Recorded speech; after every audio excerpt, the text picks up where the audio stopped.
Hello friends, ఈ video కనుక నచ్చితే ఖచ్చితంగా లైక్ చేయడం అస్సలు మర్చిపోవద్దు. ఎపిసోడ్లోకి వెళ్తే పల్లవి కొడుతూ ఉంటుంది కదా ఉషని, ర్యాగింగ్ చేసిన అతన్ని. అసలు ఈ అమ్మాయి ఎవరో తెలుసా నీకు? తిను చందు భార్య, సుమలత గారి మూడో కోడలు అనగానే, ఏం మాట్లాడుతున్నావు పల్లవి? తిను చందు భార్య అనగానే, అవును అని చెప్పి అంటుంది పల్లవి. అప్పుడు ఆ ర్యాగింగ్ చేసిన అతను, అయ్యో సారీ పల్లవి, నిజంగా నాకు తెలియదు తిను చందు భార్యని. ఎందుకంటే చందునే మాకు చెప్పి ఈ అమ్మాయిని చూపించాడు, తినని ర్యాగింగ్ చేయమని చెప్పిందే చందు, అందుకని తన భార్య అని మాకు అసలు తెలీదు అని చెప్పి వాళ్ళు చెప్పడంతో, ఏంటి చందు ర్యాగింగ్ చేయమన్నాడా అని చెప్పి షాక్ అవుతారనమాట. మాట విని పల్లవి అలాగే ఉష. అప్పుడు ర్యాగింగ్ చేసిన అతను, అవును చందుయే చెప్పాడు, తనే చూపించాడు, సారీ సిస్టర్, నువ్వు చందు భార్య అని తెలీదు, సారీ పల్లవి, పదండి రా వెళ్దాము అని చెప్పి వాళ్ళు అక్కడి నుంచి వెళ్ళిపోతారు. ఇక పల్లవి కోపంతో ఊగిపోతూ ఉంటుంది. ఇక ఉష ఏడుస్తూ ఉంటుంది. రా ఉష అని చెప్పి ఉషని లాక్కొని వెళ్తూ ఉంటుందన్నమాట చందుని అడగడానికి పల్లవి. ఇక చాటుగా ఒక దగ్గర నించొని చందు చూస్తూ ఉంటాడనమాట. ఇక పల్లవి ఉషని తీసుకొస్తూ ఉంటుంది కదా. ఇక చందు పల్లవి రాగానే వెనక్కి తిరిగిపోతాడు. ఇక పల్లవి గమనిస్తుంది. చందు దగ్గరికి వెళ్ళి, ఏంటి అసలు మనిషివేనా నువ్వు? మనిషిని పెట్టి ర్యాగింగ్ చేస్తావా? అసలు ఈ కాలేజ్లో ర్యాగింగే లేదు, అసలు ఈ కాలేజే మీది కదా. నువ్వు చెప్పాల్సింది పోయి నువ్వే ఈ కాలేజ్ స్టూడెంట్స్కి నీ భార్యను చూపించి ర్యాగింగ్ చేయమన్నావు. అసలు బుద్ధుందా లేదా నీకు, నిన్ను అని చెప్పి చందుని చంప మీద కొట్టబోతూ ఉంటుంది. అప్పుడు చందు, ఏంటి నన్నే కొడతావా అనగానే, ఈ లోపల కొట్టబోతూ ఉంటే పల్లవి అక్క అని చెప్పి పక్క నుంచి ఉష కూడా ఆపుతుందనమాట. ఇక అప్పుడు కొట్టబోయే పల్లవి ఆగిపోతుంది. కొట్టేదాన్ని నీ ప్లేస్లో ఎవరైనా ఉండుంటేనా ఈ పాటికి తాట తీసేదాన్ని. మరిదివి కాబట్టి కొంచెమైనా మర్యాద ఇవ్వాలి కాబట్టి ఊరుకున్నాను, ఇంకొకసారి అయితే ఊరుకునేదాన్ని కాను. చూస్తూ ఉండు, నువ్వు మీలో మానవత్వం కొంచెమైనా ఉందేమో అనుకున్నాను, కానీ పూర్తిగా చచ్చిపోయిందని అర్థమైపోయింది. అది కాదు, తిను నా కాలేజ్లో నాకు చెప్పకుండా జాయిన్ అయింది అని చెప్పి చందు అంటూ ఉంటే, అయితే ఏంటి, చెప్పకుండా జాయిన్ అయితే ఏంటి? కోపంతో పగ పెంచేసుకొని ఏదో ఒకటి చేయాలి ఉషని అని చెప్పి ఈ రకంగా దిగజారుతావా? అసలు మనిషివేనా నువ్వు? అసలు నీ భార్యని వేరే వాళ్ళకి చూపించి అసలు ఏడిపించమని చెప్పేదేంటి?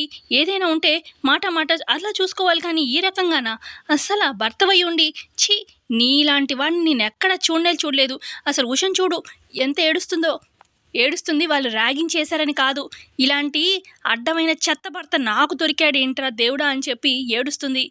చూడు, ఇంకొకసారి ఉష జోలికి ఈ రకంగా వెళ్ళావనుకో ఊరుకోను. నీకు లాస్ట్ అండ్ ఫైనల్ వార్నింగ్. ఈ అక్క ఉష పక్కన ఉన్న రోజులు ఉషకి ఏమీ కాదు, రా ఉష అని చెప్పి అక్కడి నుంచి వెళ్ళిపోతుందనమాట పల్లవి ఉషని తీసుకొని. మరోపక్క చరణ్ ఏమో ఒక దగ్గర రూమ్లో నించొని అటు ఇటు తిరుగుతూ ఆలోచిస్తూ ఉంటాడనమాట. ఇక అప్పుడే ఆ రూమ్ వైపుగా వెళ్తూ ఉంటారు సుమలత, అక్షిత, భువన. పాపం చరణ్ పల్లవి చేసిన అవమానం తలుచుకొని బాగా బాధపడుతున్నట్టున్నాడు. మీరిద్దరూ కాస్త వెళ్ళి రెచ్చగొట్టండి చరణ్ని అని చెప్పి అంటూ ఉంటుందన్నమాట సుమలత. సరే ఆంటీ అని చెప్పి భువన, అక్షిత చరణ్ దగ్గరికి వెళ్తారు. ఇక భువన ఏమో, ఏంటి చరణ్ అలా ఉన్నావు అని చెప్పి అడుగుతుంది ఏమీ తెలియనట్టు. ఇక అప్పుడు అక్షిత, ఏముంది, పల్లవిని పెళ్లి చేసుకున్నాక చరణ్ పరిస్థితి ఇదే కదా, ఎప్పుడు తను అవమానమేగా చేసేది. పాపం చరణ్, అసలు మీ ఇద్దరి మధ్యలో జరిగిన ఇన్సిడెంట్ పోస్టర్స్ రూపంలో పల్లవి అతికించి నిన్ను ఎంత ఇదిగా దిగజార్చింది, నీకు అసలు ఎంత కోపం రావాలి.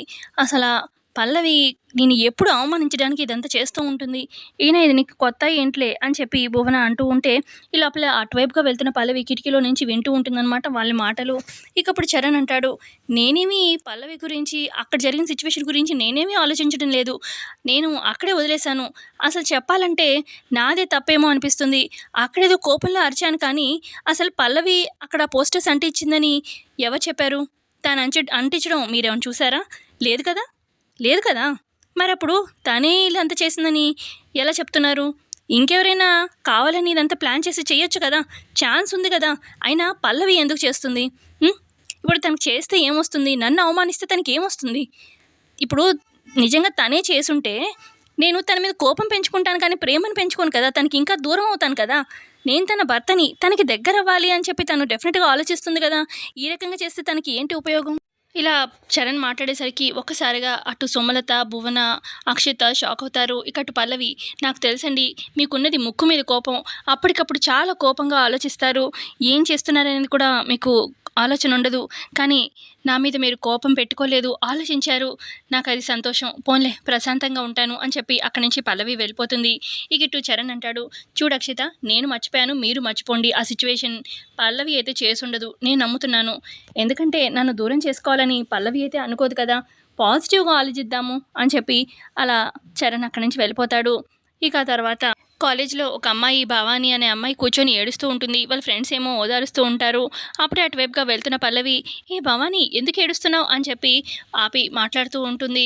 ఇక అప్పుడు ఆ అమ్మాయి భవాని చెప్తుంది, ఏం లేదు పల్లవి, నేను ఒక అతను ఇద్దరం ప్రేమించుకున్నాము. ఇద్దరం పెళ్లి కూడా చేసుకుందాం అనుకున్నాము. నన్ను తను ప్రేమించాడు కూడా. కానీ ఏమైందో ఏంటో అర్థం కావట్లేదు. ఇప్పుడేమో నన్ను పెళ్లి చేసుకోను, నీ దారి నువ్వు చూసుకో, నువ్వు అవసరం లేదు అంటున్నాడు. నాకేం అర్థం కావట్లేదు. తను లేకపోతే నేను చచ్చిపోతాను పల్లవి అనగానే, ఏం మాట్లాడుతున్నావు? చచ్చిపోయేదేంటి? నువ్వు ప్రేమించానంటున్నావు. తను కూడా ప్రేమించాడు అని చెప్పి అంటున్నారు కదా. ఖచ్చితంగా వాళ్ళ ఇంట్లో ఏమైనా తెలిసుండొచ్చు మీ పెళ్లి గురించి, అదే మీ ప్రేమ గురించి. అందుకని భయపడి ఏమన్నా చేస్తున్నాడేమో. ప్రేమించావు కాబట్టి ఖచ్చితంగా నువ్వు జీవితం తనతోనే పంచుకోవాలి, తన్నే పెళ్లి చేసుకోవాలి. నన్ను చూడు, నేను చరణ్‌ని పెళ్లి చేసుకున్నాను. కానీ తనకిష్టం లేదు కదా నన్ను పెళ్లి చేసుకోవడము. ఇలా ఇక చరణ్ గురించి ఎగ్జాంపుల్‌గా చెప్పబోతూ ఉంటుందనమాట ఆ భవానీకి. ఇక అప్పుడే అటువైపు కొంచెం దూరంలో చరణ్, అక్షిత, భువన, సుమలత వింటూ ఉంటారనమాట. ఇక పల్లవి చెప్పే మాటలు. ఇక ఇటు పల్లవి ఆ అమ్మాయికి చెప్తుంది, నేను చరణ్‌కి ఇష్టం లేదు. తను నన్ను వద్దు, నువ్వు నాకు లావుగా ఉంటావు, నచ్చవు అని చెప్పి ఎంత అన్నాడో, మొహం మీద ఎన్ని సార్లు చెప్పాడో. అయినా నేను ఊరుకున్నాను. నేను తనని ప్రేమించాను కాబట్టి ఎలాగైనా సరే తనని పెళ్లి చేసుకున్నాను. ఆఖరికి చూసావు కదా పెళ్లి చేసుకున్నాను. ఇప్పుడు చూడు, తను నా కొంగుని కట్టేసుకున్నాను. అలాగే నువ్వు కూడా ప్రేమించావు కాబట్టి పెళ్లి చేసుకోవాలి అతన్నే అనగానే, థ్యాంక్ యూ పల్లవి, నీ మాటలతో నాకు కొంచెం కాన్ఫిడెన్స్ వచ్చింది. ఎలాగైనా సరే నేను ప్రేమించిన అతన్ని పెళ్లి చేసుకొని నా కొంగుని కట్టేసుకుంటాను నీలాగా అని చెప్పి ఆ అమ్మాయి అక్కడి నుంచి వెళ్ళిపోతుంది. ఇక ఇటు చరణ్ గురించి ఇట్లా చెప్పేసి మొత్తం చరణ్ వింటాడు కదా. ఇక చరణ్ ఏమో కోపంతో ఊగుతూ ఉంటే, ఇక అప్పుడు వెనక నుంచి అక్షిత, చూసావా చరణ్, నిన్ను కొంగుని కట్టేసుకుందంట, అంటే ఏంటి అర్థమవుతుందా అని చెప్పి అనగానే పక్క నుంచి భువన, ఏముంది కొంగుని కట్టేసుకుందంటే బాకరా అని చెప్పి, అంతకుమింది ఇంకేముంది, పల్లవి ఎప్పుడు అవమానించడమే కదా, అవమానించడిస్తూనే ఉంటుంది, చరణ్కి కూడా అలవాటైపోయింది అని చెప్పి అంటూ ఉంటే, ఇక అప్పుడే అక్కడికి చందు కూడా వస్తాడు. ఇక సుమలత, ఇందాక పల్లవి చేసుండదు అని చెప్పి అన్నావు కదా, నిజంగా చేసుండకపోవచ్చు, కానీ పాజిటివ్‌గా తీసుకున్నావు కదా, ఇది కూడా పాజిటివ్‌గా తీసుకోరా, తను పాపం ఏ ఉద్దేశంతో అనిందో అని చెప్పి సుమలత అంటూ ఉంటే, ఇక అప్పుడు చందు కూడా అంటాడు, మమ్మీ ఇందాక ఇదిగో ఈ పల్లవి వదిన నన్ను కొట్టబోయింది. అక్కడ ఉషని ఎవరో ఏడిపించారంట, నేనే వాళ్ళకి చెప్పి ఉషని ఏడిపించానని చెప్పి నన్ను కొట్టబోయింది, చేయి కూడా ఎత్తింది అనగానే, ఎత్తుతుందిరా, అటు నిన్ను ఇటు చరణ్‌ని బాగా ఆడేసుకుంటుంది. అసలు అది ఏమనుకుంటుందో అదే గొప్ప అనుకుంటుంది. రే చరణ్, విన్నావుగా, నీ తమ్ముడిని కొట్టబోయిందంట. నువ్వు అన్నిటిని పాజిటివ్‌గా తీసుకో అని చెప్పి అక్కడి నుంచి సుమలత కోపంగా వెళ్ళిపోతుంది. ఇక చరణ్ వస్తాడనమాట పల్లవి దగ్గరికి. పల్లవి వెనక్కి తిరిగి చూడగానే వీళ్ళంతా ఉంటారనమాట. అయ్యయ్యో విన్నారా అన్నట్టుగా పల్లవి చూస్తుంది. ఏంటి ఆ అమ్మాయికి ఏం చెప్తున్నావు? నన్ను నీ కొంగుని కట్టేసుకున్నావా? నాకు ఇష్టం లేకపోయినా పెళ్లి చేసుకున్నాను, కొంగుని కట్టేసుకున్నాను అంటే బకరా చేశాను అని చెప్పి చెప్పావుగా అమ్మాయికి అనగానే, అది కాదండి, మీరు తప్పుగా అర్థం చేసుకుంటున్నారు. నేను అమ్మాయికి కొంచెం మోటివేషన్‌గా ఉంటుంది కదా అన్నట్టుగా అలా చెప్పాను అంతే. ఆ ఉద్దేశం కాదండి అని చెప్పి పల్లవి అంటూ ఉంటే, నువ్వే ఉద్దేశంతో చెప్పావో చరణ్‌కి బాగా అర్థమైంది అని చెప్పి అక్షిత అంటూ ఉంటే, ఏ అక్షిత, మా మధ్యలోకి రాకు, వచ్చావంటేనా అని చెప్పి పల్లవి అంటూ ఉంటే, ఏ అక్షిత అన్న దాంట్లో తప్పే ఉంది, నన్ను బకరానేగా చేసావు. ఇప్పుడు అమ్మాయికి ఎగ్జాంపుల్ చెప్పడంలో తప్పు లేదు, ధైర్యం చెప్పు. ప్రేమించిన వాళ్ళని పెళ్లి చేసుకోవాలి కాదనట్లేదు, కానీ నన్ను ఎగ్జాంపుల్‌గా చూపించి నన్ను తక్కువ చేయడం అనేది కరెక్ట్ కాదు కదా. ఇంకా చాలా ఎగ్జాంపుల్స్ ఉన్నాయి చెప్పాలంటే, మోటివేట్ చేయాలంటే ఆ రకంగా చెప్పొచ్చు కదా. ఈ రకంగా చేసి నన్ను తక్కువ చేయడం కాకపోతే ఏంటి? నీకు తెలియకుండానే నన్ను తక్కువ చేస్తున్నావు, నీకు అర్థమవుతుందో లేదో అని చెప్పి చరణ్ అంటాడు. అది కాదండి, నన్ను అర్థం చేసుకోండి అని పల్లవి అంటూ ఉంటే, అప్పుడు చరణ్, అచ్చి మాట్లాడకు, నిన్ను చూస్తుంటేనే చిరాకొస్తుంది, నాతో మాట్లాడవంటే నువ్వు ఊరుకోను అని చెప్పి కోపంగా వెళ్ళిపోతాడు చరణ్. ఇక ఆ తర్వాత అక్కడి నుంచి అక్షిత వాళ్ళు కూడా వెళ్ళిపోతారు. ఆ తర్వాత ఇక క్లాస్ స్టార్ట్ అవుతుందనమాట. ఇక క్లాస్ జరుగుతూ ఉంటే ఇక చరణ్ వెళ్ళి తన బెంచ్లో కూర్చుంటాడు. పల్లవి వచ్చి కూర్చుంటుందనమాట చరణ్ పక్కనే. ఏంటి నా పక్కన కూర్చున్నావు, వెళ్ళి వేరే బెంచ్లో కూర్చో అని చెప్పి చరణ్ అంటాడు. అప్పుడు పల్లవి, అది కాదండి, ఎందుకండి అంత కోపంగా ఉంటారు, వదిలేయచ్చు కదా ఎక్కడిదక్కడ అని చెప్పి అనగానే, చెప్పాను కదా నా పక్కన కూర్చోద్దని, లే అక్కడికి ఇంకెక్కడైనా కూర్చో అని చెప్పి గట్టిగా చరణ్ లేచి అరుస్తాడు. క్లాస్ అందరూ వింటారు.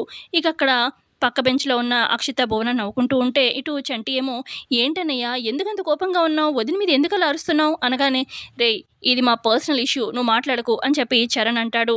ఈ లోపల లెక్చరర్ రావడంతోని క్లాస్ జరుగుతుంది. క్లాస్ జరుగుతూ ఉండేసరికి ఇక పల్లవి అక్కడే కూర్చుంటుందనమాట. మొత్తానికి క్లాస్ అయిపోయాక లెక్చరర్ వెళ్ళిపోగానే ఇక చరణ్ క్లాస్ నుంచి బయటకొచ్చేస్తాడు. మిగతా స్టూడెంట్స్ అందరూ కూడా క్లాస్ నుంచి వెళ్ళిపోతారనమాట. ఇక పల్లవి అక్కడే కూర్చుంటుంది. ఇక చంటి వచ్చి "ఏమైంది వదిన? అన్నయ్య ఎందుకంత కోపంగా ఉన్నాడు?" అంటే జరిగిందంతా చెప్తుందనమాట పల్లవి. ఆ తర్వాత ఇక ఇటు ప్రిన్సిపల్ రూమ్‌లో నుంచి సుమలత బయటకొస్తూ ఉంటే, సుమలత దగ్గరికొస్తారనమాట అక్షిత, భువన. మెల్లగా చందు కూడా వస్తాడు. "ఆంటీ, ఆంటీ మీకొక విషయం చెప్పాలి. క్లాస్‌లో ఇక చరణ్ అయితే చాలా కోపంగా ఉన్నాడు పల్లవి మీద. అసలు పక్కన కూర్చున్నా కూడా రగిలిపోయాడు కోపంతోని" అనగానే, "ఆ కోపము, ఆ దూరం ఇంకా మనం పెంచాలి" అని చెప్పి అంటూ ఉంటే, ఇక చందు కూడా "అవును మమ్మీ, ఆ పల్లవిని అసలు పంపించేయాలి మమ్మీ ఇంట్లో నుంచి. అసలు ఉషని ఏమీ చేయలేకపోతున్నాను" అని చెప్పి, "అసలు నేను ఎంత మంచిగా ప్లాన్ చేశాను, ర్యాగింగ్ ప్లాను అంతా ఈ పల్లవి వల్ల ఫ్లాప్ అయింది" అని చెప్పి చందు అంటూ ఉంటే, అప్పుడు అక్షిత అంటుంది, "నువ్వేం కంగారు పడకు చందు. ఇప్పుడు పల్లవిని చరణ్ దూరం పెడుతున్నాడు కాబట్టి కొంచెం పల్లవి కాన్సంట్రేషన్ అంతా చరణ్ మీద ఉంటుంది. సో నువ్వు ఉషని ఏం చేయాలనుకుంటున్నావో అది చెయ్యి" అని చెప్పి అంటూ ఉంటుంది అక్షిత. ఇక అప్పుడు సుమలత, "ఇంతకీ ఎక్కడుంది ఉష?" అనగానే, "ఉష గురించి మనకెందుకు మమ్మీ" అని చెప్పి చందు అంటాడు. "మనకెందుకు అంటావేంటి? నా దృష్టిలో ఉషని ఇష్టపడే కదా నేను నా ఇంటి కోడల్ని చేసుకున్నాను. నా దృష్టిలో నేను తన దృష్టిలో మంచిగానే ఉండాలి. ఎందుకు ఈ రకంగా నేను తన దృష్టిలో మంచిగా ఉండాలనుకుంటున్నాననేది తర్వాత ఫ్యూచర్‌లో మీకు అర్థమవుతుంది. దానివల్ల ఉపయోగం ఏంటనేది" అని చెప్పి అంటూ ఉంటుంది సుమలత. ఈ లోపల కారు దగ్గర ఉష నించోడం కనిపిస్తుందనమాట సుమలతకి. "అదిగో ఉష అక్కడుంది. పదండి ఇంటికి వెళ్దాము" అని చెప్పి వస్తుందనమాట ఉష దగ్గరికి సుమలత. "ఏంటి ఉష ఇక్కడ నించున్నావు? చరణ్, పల్లవిల గురించా? వాళ్ళు వేరే కార్‌లో వస్తారు. నువ్వు మన కార్‌లో పద" అని చెప్పి ఇక సుమలత ఇంటికి తీసుకెళ్తుందనమాట తన కార్‌లో ఉషని. ఇక కార్‌లో అక్షిత, ఉష, చందు, సుమలత కార్‌లోంచి వెళ్ళిపోతారు కార్‌లో. ఇక భువన తన ఇంటికి వెళ్ళిపోతుంది. ఆ తర్వాత ఇక చరణ్ కార్ దగ్గరికి ఇంకా రాలేదేంటని చెప్పి పల్లవి అక్కడే కార్ దగ్గర చూస్తూ ఉంటే, ఇక చరణ్ వస్తాడు. "ఏంటి ఇక్కడ నించున్నావు? నువ్వు ఇంటికి వెళ్ళలేదే?" అని చెప్పి అంటాడు చరణ్. "అదేంటండి, ఇద్దరం కలిసే కదా కార్‌లో వచ్చాము. ఇంటికి కార్‌లోనే కదా వెళ్ళేది" అని పల్లవి అంటుంది. "నేను ఇంటికి ఇప్పుడు రావట్లేదు. స్టూడియోలో పనుంది. నువ్వు ఇంటికి వెళ్ళిపో" అని చెప్పి ఆటోలో మాట్లాడుకొని వెళ్ళిపో అని చెప్పి చరణ్ అంటాడు. "అదేంటండి, నన్ను దింపేసి వెళ్ళిపోండి మీరు స్టూడియోకి" అని చెప్పి పల్లవి అంటూ ఉంటే, "చెప్పాను కదా ఇక నుంచి నీ దారి నీది, నా దారి నాది. నాతో మాట్లాడకు. నేను స్టూడియోకి వెళ్ళాలి" అని చెప్పి కార్ స్టార్ట్ చేసుకొని చరణ్ వెళ్ళబోతూ ఉంటే, "ఏవండీ నా దగ్గర మనీ కూడా లేదండి" అని చెప్పి పల్లవి అంటూ ఉన్నా, ఇక చరణ్ కోపంగా కార్ స్టార్ట్ చేసుకొని వెళ్ళిపోతాడు. ఏంటి మనిషి ఇంత కోపం, డబ్బులు లేవని చెప్పినా కూడా వినడేంటి? ఛ! అని చెప్పి బ్యాగ్‌లోంచి ఫోన్ తీస్తుంది. ఫోన్ కూడా స్విచ్ ఆఫ్ అయిపోయింది. క్యాబ్ బుక్ చేసుకొని ఇంటికి వెళ్దామంటే, ఇప్పుడు ఏం చేయాలో అని చెప్పి పల్లవి ఒక దగ్గర కాలేజ్‌లోనే ఒక దగ్గర పక్కకి కూర్చొని ఉంటుందనమాట. ఏం చేయాలో అర్థం కాక. సో ఇంతే అండి ఇవాల్టి ఎపిసోడ్‌లో జరిగింది. ఎపిసోడ్ నచ్చితే లైక్ చేయండి. Thanks for watching.